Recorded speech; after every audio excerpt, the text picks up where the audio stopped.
ఏపీలో ప్రభుత్వ పర్యాటక శాఖ ఆధ్వర్యంలో నిర్వహిస్తోన్న 22 పర్యాటక ప్రాంతాలు, రిసార్ట్లు, హరిత హోటళ్లను తెగనమ్మేయడానికి రంగం సిద్ధమైపోయింది.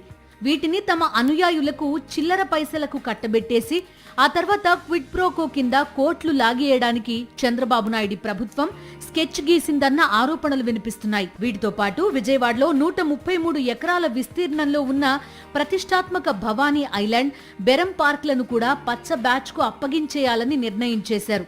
నిత్యం వేలాది మంది పర్యాటకులు భవానీ ఐలాండ్ వస్తారు. బెరం పార్క్ నుండి భవానీ ఐలాండ్ కి బోటింగ్ సదుపాయం ఉంది. భవానీ ద్వీపంతో పాటు పున్నమి ఘాట్ తీరాన ఉన్న బెరం పార్క్ లో పర్యాటకులకు అవసరమైన అన్ని రకాల సదుపాయాలు ఉన్నాయి. అద్భుతమైన రెస్టారెంట్లు, బార్, టూరిజం క్యాంటీన్లు ఉన్నాయి. ఆహ్లాదంగా గడపడానికి ఇక్కడికి వస్తూ ఉంటారు పర్యాటకులు. పాత్వేస్, సెల్ఫీ పాయింట్స్, లాన్ ఉన్నాయి. వారాంతపు సెలవులతో పాటు పండుగలు, పబ్బాలు వస్తే పర్యాటకులు భవానీ ఐలాండ్ వైపే చూస్తారు. ఆ సమయాల్లో పర్యాటకుల తాకిడి చాలా ఎక్కువగా ఉంటుంది. బెరం పార్క్, భవానీ ద్వీపం ద్వారా నెలకు ₹1,00,00,000 పైనే ఆదాయం సమకూరుతోంది ఏపీ టీడీసీకి. ఇంత లాభదాయకంగా ఉన్న ఈ పర్యాటక క్షేత్రాలను ప్రభుత్వం నిర్వహించే పరిస్థితి లేదంటూ చంద్రబాబు నాయుడు చేతులెత్తేస్తున్నారు. వీటిని 33 ఏళ్ల పాటు లీజుకిచ్చేసేందుకు రంగం సిద్ధం చేశారు. బాబు ఆలోచనతో పర్యాటక శాఖ సిబ్బంది ఆందోళన చెందుతున్నారు.